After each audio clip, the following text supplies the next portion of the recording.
Hello guys and welcome back to the channel. So in this video we're going to discuss CNBC interview. We're actually going to watch it together and I'm going to comment on it because it has great implication on the stock price. I really love this interview. I believe Alex Karp gives off secrets from the Russia-Ukraine situation. He gives a bit more clear insight on what they do. I'm not even think that he's supposed to or he's allowed to talk about this. He talks about the stock price and what he thinks about it, and there's really hidden gems. So you know the drill. If you like this video, please make sure you hit the subscribe button. And if you want to get access to my Palantir valuation and you want to support the channel and get access to all the valuations that I've done on all the companies, it's $5 a month. You can access the Patreon link. It's the first link in the description. And you get a ton of stuff and my eternal gratitude. So please check it out. So let's get this video started. Welcome back to Squawk Box Live here in Davos, Switzerland. Earlier this morning, I spoke with Palantir CEO Alex Karp in an exclusive interview. We talked about the Russia-Ukraine war, and I asked him about the lesson for China. The lesson for every big country is, holy, we've been buying all this heavy stuff. And if people are willing to fight as heroes, fight to the last person, which it takes resolve and heroism, and they actually know how to operate because they have access to software and can use the data, they might actually be able to beat us. Did he just say what I think he said? He said if they have access to software, they might be able to beat us. So Alex Karp is a really funny guy. He speaks kind of weird. I'm not joking. I usually have to watch what he says like 3-4 times because he's very cryptic in his messaging. But if it's true what he's saying, that the lesson for countries is holy beep, basically a country with no military, even if we have invested into very heavy machines and the highest tech military on the planet, but if the other side is willing to fight and they have access to software, they might be able to beat us. And if this is what everybody is learning, including Japan, France, Europe, Germany, which has been all tough spots for Palantir, this is crazy good news for Palantir. Guys, he was bleeped out because, yes, that was the word he used. Yesterday, President Biden said the U.S. would respond militarily if China attacked Taiwan. The administration later tried to walk back that comment, saying it didn't reflect a change in U.S. policy. I asked Palantir CEO Alex Karp about what he thinks is really happening here. The zeitgeist right now is, I had to look up this word. I'm Swedish. Maybe it's only me who doesn't understand. So zeitgeist is the defining spirit or mood of a particular period of history. This is a different moment. And small countries, a country like Taiwan, other countries that really want to, act in their own interests, are just in a very different state. And I think that seeps into the zeitgeist, which seeps into what Biden says and seeps into the reaction. But, I'm not a reader of politicians, obviously. But what do you think the risk is? Again, I don't know if this was cryptic messaging here, that the small countries, like Taiwan, they have a very different mood now because they see what has happened in Ukraine and see what has happened with software. And maybe they're going to start using it. And that's obviously really, really good for Palantir. Intervention or that China... Let me frame it this way. I believe had Russia known that the combination of kinetic, hero, and operational use of data from...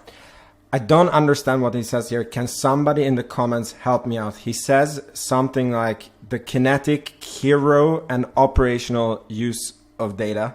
I'm going to replay it. It's very important what he says here. It's you're going to see what I mean. And operational use of data. We've had Russia known that the combination of kinetic, hero, and operational use of data from edge, from wherever. Did he just say edge AI? I think this is the first direct evidence that they're directly involved in the military, on the front lines of the Russia-Ukraine situation. I mean, this has been an open secret, but he kind of just confirmed it. I mean, yeah. Things that, we've been looking at for the last 15 years, had they understood that the impact of that is much greater. The same way old institutions that are, being eaten up by tech, understood that, 5 nerds in the basement can actually eat up your whole business, you would had a very different situation. And I'm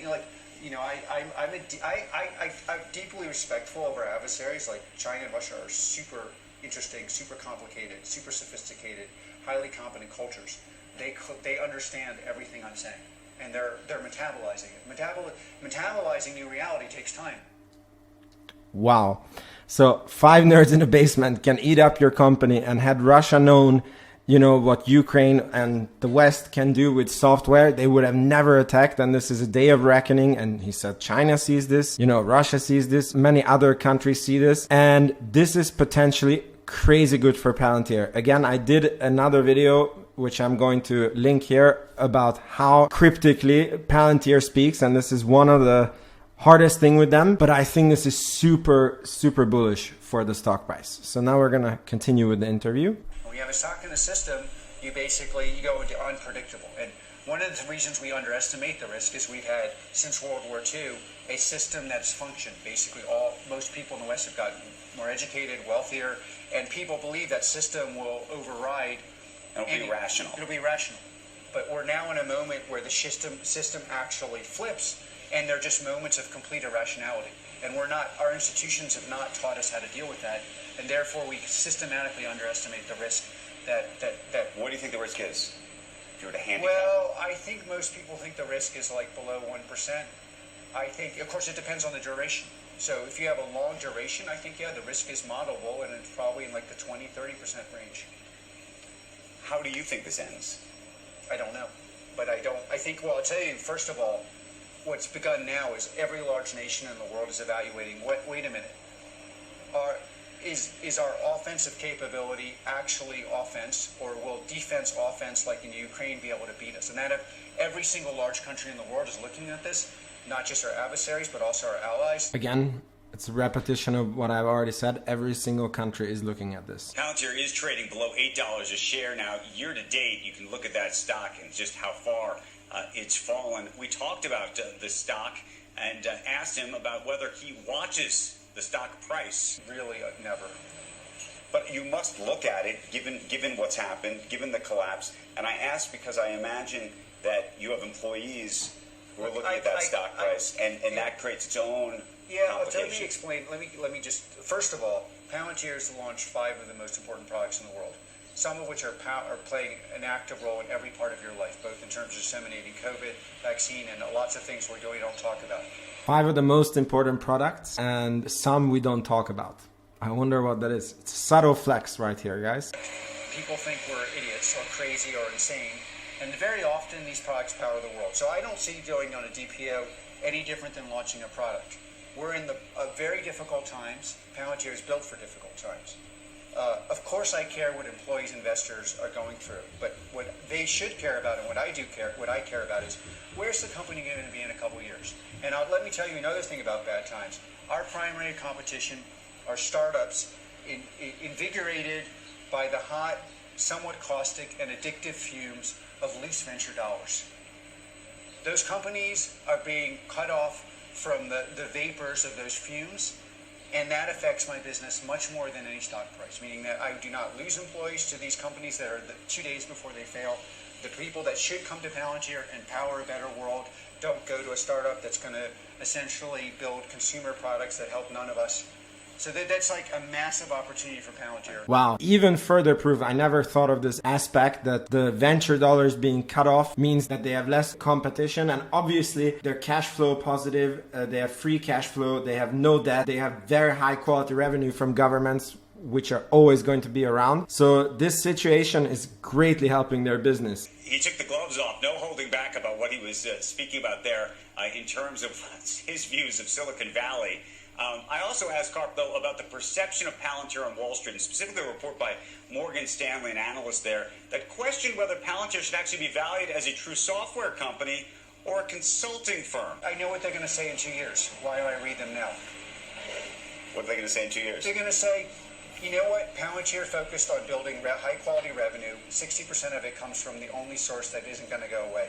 They make free cash flow off of that, and they've delivered 5 of the most interesting products in the world. By the way, they will then be writing about Apollo and our stuff on the edge and the military stuff we can't talk about, and our revenues will have increased. And in the end, it's a multiple on revenue. Right. And that's what they're going to write. So this is so amazing what he says. See you in 2 years. He said, in the end, it's a multiple on revenue that their business is going to be. I love his confidence here. I love his answer. I love he says that he's focusing on where the company is going to be in the future, and they're really just building the best products. I love his confidence. So what this Morgan Stanley analyst said is, this is a company that should be considered a consulting company, not a software company. And that was in terms of what the multiple that should be applied to that company. How do you think about that? It's complete idiocy. I mean, it's just like, look, the company that supplied, the product that supplied your vaccine, which I'm sure you took, comes from us. The products that are involved in every war effort in the world come from us. We're working in environments I don't even know about, where my product is installed, no one has access. It's like this is just like something that people believe. I'll tell you, this comes from when we build a product, we deploy it, and then we iterate to the point of product productivity. All right, guys. So this was the interview with CNBC.